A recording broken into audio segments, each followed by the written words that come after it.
그래가지고 지금 이제 색깔 논쟁으로 하는데 내가 어쩌다 네. 안철수 후보의 대변인 옹호를 하고 있는지 내 팔자도 참 기구한 것 같아요. 하나 분명한 것은 안철수 후보는 보수이지 전혀 진보가 아닙니다. 진보에서 출발했잖아요. 근데 위장 취업해가지고 180도 돌았죠. 국민의당을 만든 거죠. 그런데 그때 당시 제가 조인하면서 네. 저는 항상 김대중 대통령의 햇볕 정책을 이어가는 것이 내가 정치하는 목표이고 내 심정이에요. 그러니까 내가 그걸 물으니까는 안철수 대표가 국민의힘 네. 안철수 당이죠. 문 김대중이다. 네네. 그리고 햇볕 정책 지지한다. 이거 토론회에서도 얘기를 한 거예요. 했죠. 그러니까 이번에 또 공산주의자라고 하잖아요. 당내 경선하면서 윤핵관들이 그 공격하잖아요. 신영복 대통령실에서 선생님. 공격하잖아요. 네. 그건 사실이에요. 네. 그런데 그때 네. 안철수 후보가 당선되면은 박지원이 상황 노릇을 할 것이다.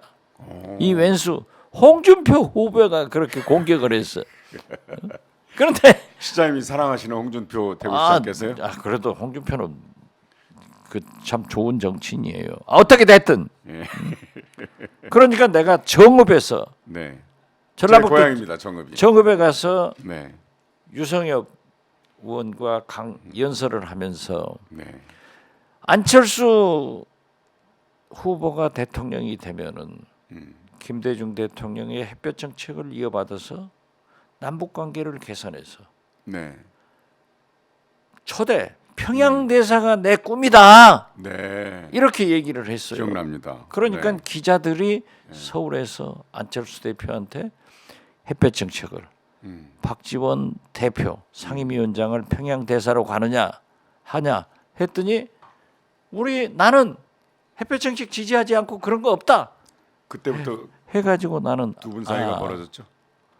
당신과 나는 섞일 수 없는 사람이야라고 네. 했는데 다른 건 다 몰라도 이준석 전 대표도 그 얘기 했더라고요. 돈이 그렇게 많은 사람인데 절대 돈을 안 쓴다고 합니다. 돈 안 쓰는 것은 세상에 아는 거고 이 종북은 아니다 했는데 안철수 종북 아니에요. 그런데 그걸로 색깔 논쟁으로 잡아 넣어버리잖아요. 그러면 지금 현재 네. 윤석열 정부에 있는 몇몇 사람들은 더 확실한 종북 국민의 정부에서 김대중 대통령의 철학을 지지했던 분들 계시잖아요. 들어갔죠. 김한길 전 의원님 계시고 박주선 전 국회 부의장님 계시고 다 그러잖아요. 아니 그런데 그건 어떻게 또 청와대에 그 당시에 계셨는데 안철수만 그렇게 하냐고. 이건 아무리 해더라도 네. 종북으로는 하지 마시라. 저는 그 말씀 드리고 싶어요. 그게 그렇다면 종북, 공산주의, 신영복 선생 존경한다고 그래서 공산주의자 뭐 이렇게 몰고 적으로까지 몰았습니다. 안철수 전 의원은 이제 단일화를 통해서 정권 교체하는데 공을 세운 분이잖아요. 그리고 인수위원장 시켰고. 그렇죠. 그럼 토사구팽입니까? 완전하죠. 우리나라에서 현대사에서 시장님께서는 더 잘하시겠지만 제가 한번 문자 한번 써보죠. 토사구팽의 아주 상징적인 사례가 하나 있어요. 69년도에 박정희 전 대통령이 삼선 개헌을 추진했거든요. 그렇죠. 그때 중앙정보부장이 김형욱이었습니다. 무시무시한 분이죠. 그때 공화당 내에서 삼선 개헌을 아주 그냥 극렬하게 반대하던 분이 계셨어요. 김종필 전 총리도 처음에 반대했어요. 그렇죠. 그분을 지지하는 분인데 길재호, 백남업, 김성곤 뭐 이런 분들이에요. 박정희 전 대통령이 은밀하게 지시를 해요. 김영국한테. 그렇죠. 네. 중앙정보부장 김영욱한테. 네. 저것들 잡아다가 족쳐라. 김충식 네. 가천대학 부총장이 당시 동아일보 기자로서 남산의 부자 그렇죠. 아주 공전의 히트작이죠. 네네. 영화까지 제작해서 네네. 잘 된 거기에 나오는 얘기죠. 네네. 그래가지고 김영욱이 실천을 합니다. 김성곤 쌍용그룹 전에 그 대장경 재정위원장이었거든요. 국회의원. 공화당 네. 재정위원장인데 이분이 카이젤 수염을 기르신 분이에요. 이 수염을 뽑는 모욕을 줬다는 거예요. 그리고 그렇죠. 고문시키고 그래서 결국 삼성개헌을 통과시켜요. 음. 그리고 난 다음에 어떻게 했습니까? 박정희 대통령이 김영국을 처벌했지. 숙청시켜버려요. 그리고 김영국은 비참한 죽음을 맞이하는데 어디서 죽었는지 모르죠. 뭐 프랑스에서 무슨 뭐 사료 기계에 넣어버렸다는 등 뭐 여러 가지 설이 있잖아요. 그 아직은 김충식 네. 기자가 쓴 남산의 부장도 그렇게 나오고 네네. 남산의 부장 얼마 전에 뭐 불과 3년 됐네요. 네네. 그 막 개봉하자마자 코로나가 있어가지고 네. 그렇게 맞습니다. 성공적이지는 못했지만은 그래도 엄청나게 들었대요. 예. 거기에 그럼요. 청수차에다 넣어서 그게- 갈아버리잖아요. 그러니까 예. 그게 토사구팽의 아주 비극적인 사례인데 이 안- 토사구팽이라는 정치권의 말씀을 맨 먼저 쓴 분은 제 기억으로는 당시 역시 공화당 출신 김재순 전 의장님이 국회의장도 하셨죠. 예, 네.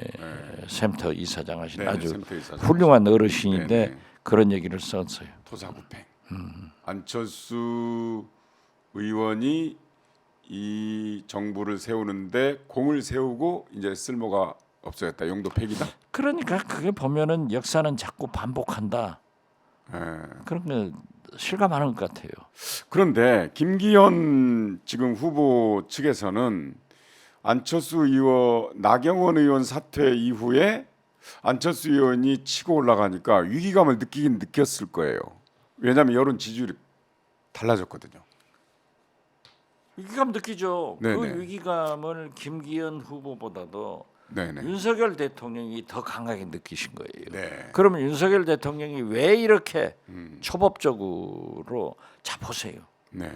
보수 중에 보수 신문인 문화일보가 일면탑으로 민주주의가 붕괴되고 있다. 네. 사설로 네. 이런 당내 민주주의 하는 건 처음이다. 동아일보 사설에도 이건 아니다. 네네. 보수 언론들도 이렇게 지적을 하고 있는데 그러면 윤석열 대통령이 왜 이렇게 하느냐? 제가 처음부터 얘기했잖아요. 윤석열 대통령은 현재의 국민의힘을 완전한 윤석열 당으로 만들려고 한다. 그러려면은 내년 총선의 공천을 네네. 자기 사람으로 다 심으려고 한다. 이 공천을 하는데 유승민, 나경원, 네. 안철수는 자기 말을 안 들으니까 말을 제일 잘 듣는 권성동으로 하려다가 너무 윤핵관으로 소리가 나니까 김기현 한 거 아니에요. 그런데 이게 중요한 문제입니다. 그래서 만약에 그렇게 해서 내년 총선을 치른다고 하면은 공천 칼질 당한 사람들이 이준석,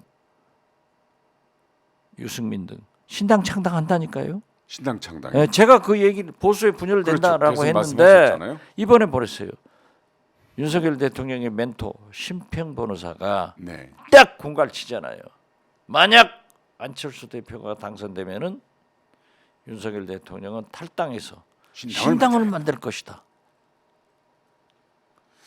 그러니까 네. 김한길 국민통합위원장이 주축이 될 것이다 했더니 김한길 위원장은 아니다. 윤석열 대통령 탈당하지 않는다. 네. 그런데 왜 대통령실에서는 아무 말 안 아무 하죠? 말도 안 하는 거죠. 대통령 스스로가 답변을 해줘야 될 거 아니에요. 나는 이런 시나리오가 너무 빨리 심평 변호사에 의거해서 폭로가 됐다. 그러니까 윤석열 대통령은 만약 내년 총선에서 이대로 두면은 레임덕이 온다. 허수아비 대통령 된다. 하니까 이런 무리수를 쓰는 거예요. 그렇지만 국민이 그걸 용납하냐고요.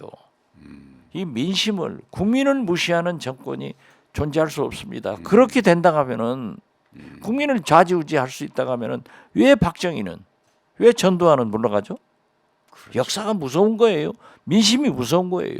그런데 실장님 신평 변호사가 김기현 후보의 후원 회장이었다가 그렇죠. 이번에 말썽이 생기니까 또 물러났더라고요. 그것은 전략적으로 성공한 거예요. 네, 그러니까 일단 협박을 했잖아요. 그러니까 네. 김기현 후보가 또 올라가더라고요. 올라가는데 또 민심은 천하람을 내보내잖아요. 그러니까요. 이게 다크호스예요, 천하람. 그렇죠.